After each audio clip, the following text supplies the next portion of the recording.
Dipole moment के continuation में dipole moment और मॉलिक्यूलर स्ट्रक्चर के बारे में हम स्टडी करेंगे कि डायपोल मोमेंट की वैल्यू और मॉलिक्यूलर स्ट्रक्चर किस तरह का हो, उसके बीच में हम कैसे इसको एक्सप्लेन करें, क्या शेप है मॉलिक्यूल की, उसमें डायपोल मोमेंट होगा या नहीं होगा, डायपोल मोमेंट जीरो होगा या क्या वैल्यू उसकी हो सकती है, इसके बारे में हम थोड़ा डायपोल मोमेंट और मॉलिक्यूलर स्ट्रक्चर में डिस्कस करेंगे। तो सबसे पहले जो मॉलिक्यूल्स हैं उसमें हम डाई एटॉमिक मॉलिक्यूल को लें। तो डाई एटॉमिक मॉलिक्यूल यदि पोलर हो या नॉन पोलर हो, अध्रुवीय हो, तो लीनियर स्ट्रक्चर होता है। जैसे for example carbon monoxide CONO N2O2 H2I2, इस तरह के मॉलिक्यूल पोलर भी हो सकते हैं या नॉन पोलर भी हो सकते हैं। तो स्ट्रक्चर जो है वो लीनियर होता है डाई एटॉमिक मॉलिक्यूल्स का। ट्राई एटॉमिक मॉलिक्यूल को हम लें तो ट्राई एटॉमिक मॉलिक्यूल यदि लीनियर हो, for example CO2 O double bond C double bond O या HgCl2, तो डायपोल मोमेंट जो है वो जीरो होता है। वैसे देखा जाए तो CO बॉन्ड पोलर है, परंतु डायपोल मोमेंट की दिशा विपरीत होने से बंद आघूर्ण जो है वो कैंसिल हो जाता है। यानी जितना डायपोल मोमेंट एक तरफ कार्बन ऑक्सीजन का होगा, उतना ही डायपोल मोमेंट दूसरी तरफ कार्बन ऑक्सीजन बॉन्ड का होगा, लेकिन डायरेक्शन अलग होने से जो है वो दोनों डायपोल मोमेंट एक दूसरे को कैंसिल कर देते हैं। तो इसलिए CO2 का मॉलिक्यूल पोलर होते हुए भी उसका डायपोल मोमेंट का मान जीरो होता है। यदि मॉलिक्यूल एंगुलर हो, कोणीय हो, जैसे फॉर एग्जांपल H2O है, SO2 है, या रेखीय असममित हो जैसे N2O, तो इनके बंद आघूर्ण जो डायपोल मोमेंट हैं वो कैंसिल नहीं होते और मॉलिक्यूल जो है वो पोलर होते हैं, अणु में ध्रुवता होती है। तो जैसे H2O का मॉलिक्यूल एंगुलर है, तो यहाँ पर एक बॉन्ड का डायपोल मोमेंट दूसरे बॉन्ड के डायपोल मोमेंट को कैंसिल नहीं करता। तो ऐसे मॉलिक्यूल्स में जैसे H2O है, H2S है, SO2 है, इनमें नेट डायपोल मोमेंट जीरो नहीं होता है। यहाँ वाटर में 1.84 dBi, H2S में 1.6 dBi, SO2 में 1.63 dBi डायपोल मोमेंट पाया जाता है। और इसी प्रकार से N2O लीनियर तो है लेकिन अनसिमेट्रिकल है। तो N2O के कुछ रेजोनेटिंग स्ट्रक्चर्स हैं, इन रेजोनेटिंग स्ट्रक्चर्स के कारण इसका जो डायपोल मोमेंट है वो नेट जीरो नहीं हो पाता। तो यहाँ भी डायपोल मोमेंट का कुछ ना कुछ मान होता है, जैसे यहाँ पर N2O में μ = 0.17 dBi पाया जाता है।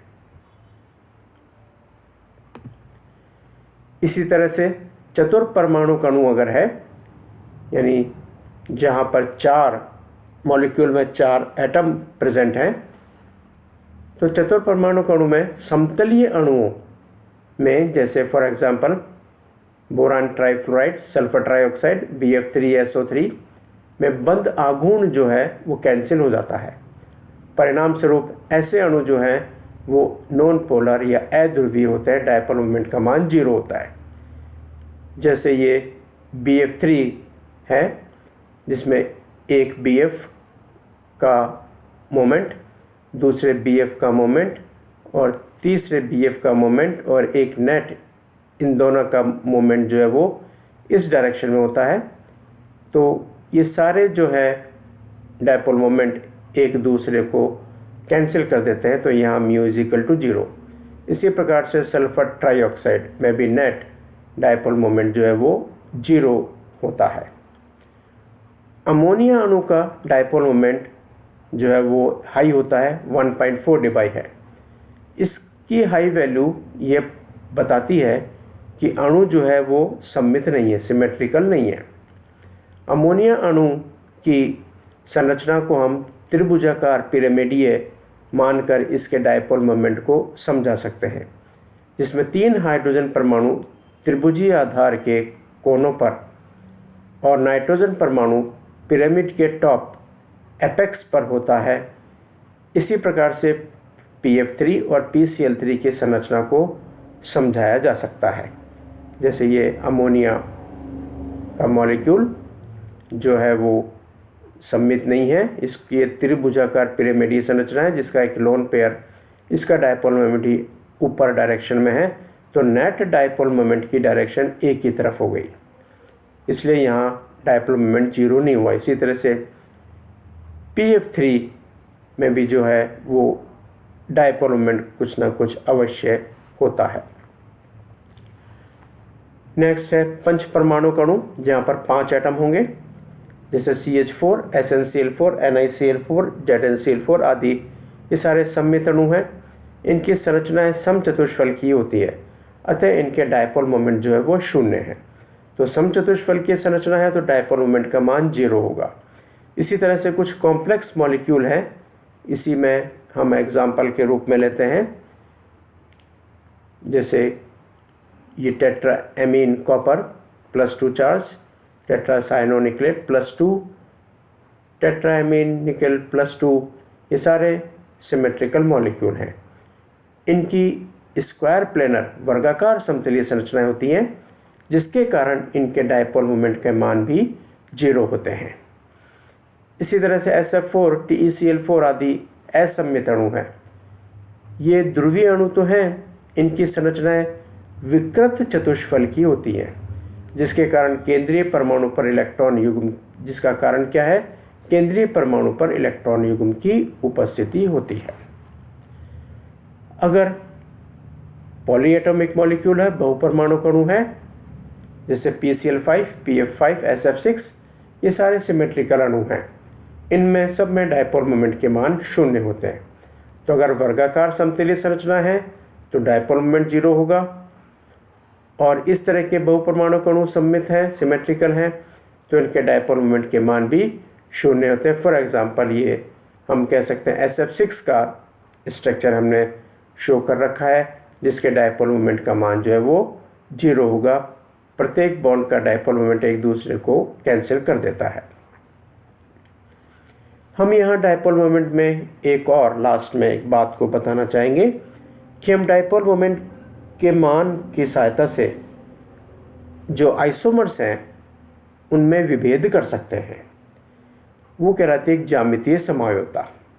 तो डायपोल मोमेंट के आधार पर हम ज्यामितीय समायोजों में भेद कर सकते हैं।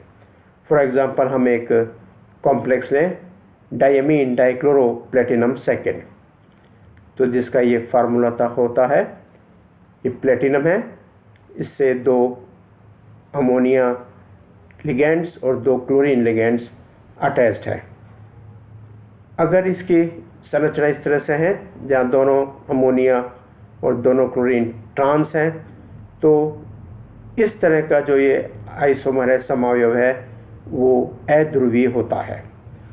लेकिन जो इसका सिस जो है समावयव है, सिस आइसोमर है, जहाँ ये अमोनिया एक तरफ, क्लोरीन एक तरफ, तो यहाँ पर ये जो आइसोमर है वो ध्रुवीय होता है।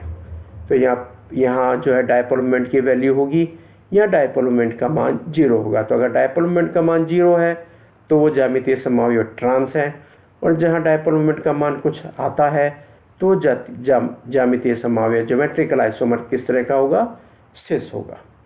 इस तरह से हम ज्यामितीय समावयवों में विभेद कर सकते हैं। जो कार्बनिक ऑर्गेनिक मॉलिक्यूल्स में भी हम इस घटना को यूज़ में लेकर उनमें संरचना में विभेद कर सकते हैं, सिस और ट्रांस के अंतर्गत। इस तरह से ये डायपोल मोमेंट के कुछ इंपॉर्टेंट पार्ट हमने यहाँ पर डिस्कस किए हैं।